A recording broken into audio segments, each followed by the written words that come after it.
There are over 1 billion YouTube users in the world.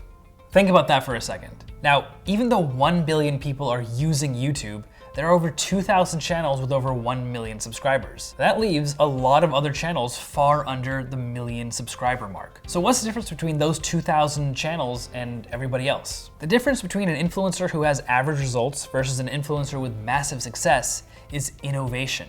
Now, you already know this is true when it comes to establishing a channel direction, but your innovation shouldn't stop there. You need to continue innovating within every single video that you upload to your channel. Because here's the reality of becoming an influencer.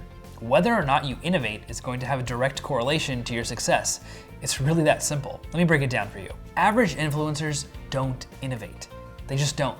They either don't realize how important it is or they don't know how to innovate. So instead, they look at other successful YouTube channels in their niche and they copy exactly what they see. This is the same kind of person who sees a trending channel doing vlogs now and they think to themselves, oh, this guy is vlogging, I'll do that too, without thinking about why. This kind of person doesn't have a detective's mindset when they look at their competitors. They look at what they're doing and go out and buy the same equipment or copy the same video style, but they never look at why that successful creator is doing what they're doing. They're not looking at how that might fit into their overall strategy, or how applying the techniques they see could fit into their own strategy. When you copy without thought, you're not innovating. You're setting yourself up for mediocre content. And it's a lose-lose situation because audiences get bored of rehashed ideas very, very quickly. So how do you avoid having a content strategy that performs terribly? By innovating. Okay, I keep saying the word innovate, but here's what it really means. Innovation is the epitome of creativity. It's a necessary part of a killer content strategy. Being innovative doesn't mean you need to be 100% original. Originality is not necessarily innovation, so don't get intimidated by that misconception. The greatest innovation comes from taking the best elements of ideas that have already been done and combining them in a way that's never been seen before. Here's an example. In 1928, Harry Reese was inspired by Hershey to start his own candy business. He took chocolate, something that was already incredibly popular thanks to Hershey's, and combined it with peanut butter, a commonly loved grocery item. There's nothing original about either of these items alone. There were dozens of chocolate and peanut butter brands out there, if not more. But by combining two things that his target audience already loved, he created a business that sold for $23.5 million in 1963, the equivalent of $20 billion today. When you brainstorm your content ideas, you're going to make your own Reese's peanut butter cup. You're going to combine things that already exist, but combine them in a way that's never been done before. There have been times where I've given this information to a student and they're really adamant about being 100% original. But what they don't realize is nothing is original. Kirby Ferguson in a TED Talk says, "Nothing is original, everything is a remix. From Bob Dylan to Steve Jobs, our most celebrated creators borrow, steal, and transform." The key to remixing is adding your own unique twist to the concepts that have already been proven. Here's an example. When we sat down to create a channel with one of our students, Misha, we knew we wanted to do something in the tech space. He's a huge tech geek and there are tons of tech review channels out there. So while we knew there's an audience in this niche, we also needed to do something different from everybody else. So we brainstormed a bunch of things Misha loves, something unique to him, and we stumbled upon getting tipsy. That's how Drunk Tech Review was born. Yes.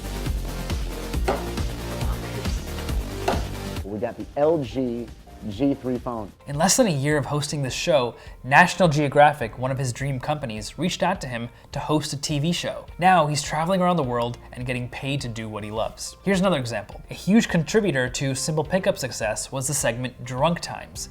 It garnered over 150 million views. I don't like to taste the alcohol, but I know there's alcohol in it. So I feel like if he's taking the effort in making me a nice drink, he's gonna take the effort in, other areas. We based this off a popular show called California On, where a comedian, Kasim G, interviewed people on the beach. We took that format and added a twist. Instead of doing interviews during the day, we did interviews at night in front of bars with drunk people. Do you see how that utilized remixing? All right, so how exactly do you remix? There are two important concepts you need to know. Concept number one, immerse, then innovate. The best way to learn about viral content is to really immerse yourself in what's currently working. Look at the top dogs in your market. What's working for them? Create a Google Doc. It's important to have all your research down somewhere. Analyze and break down their content until you understand why it's successful. Research the creators that get the most attention in their niche. Figure out why.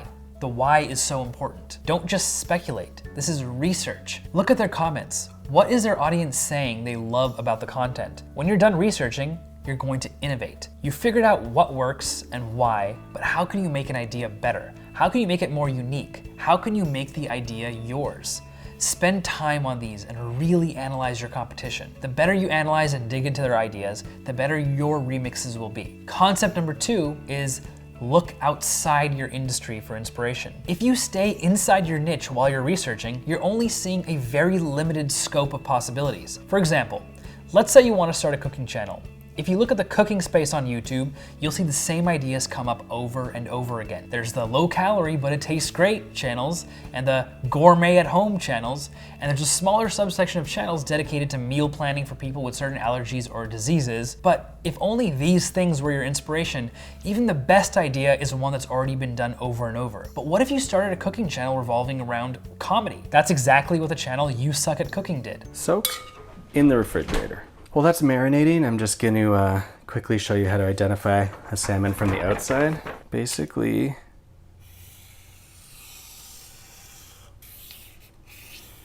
it looks like this. That's new and different, and the product of someone who wants to combine 2 totally different niches to create viral content. On top of that, the same ideas get repeated over and over and over again within a niche. This stifles innovation. You need to minimize how much you take from your niche because that's what everybody else is doing. Instead, research outside your market. Look at the leaders in totally different niches. What makes them successful? Why do their audiences enjoy their content so much? Are there elements of these pieces of content that you can apply to your own niche? What unexpected twists can you see being really, really great in terms of remixing? Here's some other examples. Drunk History combined historical events hilariously told by drunk people. Today we're gonna talk about Frederick Douglass. Threadbanger has a series called Man vs. Pin, where an average dude tries Pinterest DIY crafts and hilariously fails. If you got a piece of tape or something, just feel free to tape the tail down to the table and you're golden. Prince Ia has a series called How to Blank in 60 Seconds, where he gives life advice, but it's always under 60 seconds. Go. So, you failed your final exam, you didn't get the job that you wanted, and your relationship ended painfully. Congratulations. Now, before you click off of this video, I want to tell you that I myself have been afraid of failure for practically all my life. Sarah Close, a YouTube singer-songwriter, has a segment called Singing Your Questions, where she sings YouTube comments in beautiful melodies. What's your favorite color blue? If you could swap bodies, who would you choose? As a content creator, you have to innovate if you want to be better than average. That's just the truth. By learning how to remix the right way, you'll be generating ideas that create great viral content. Now, what I want you to do is check out the worksheet and run through the exercise and examples we've laid out for you so you can really get a handle on remixing content for your channel.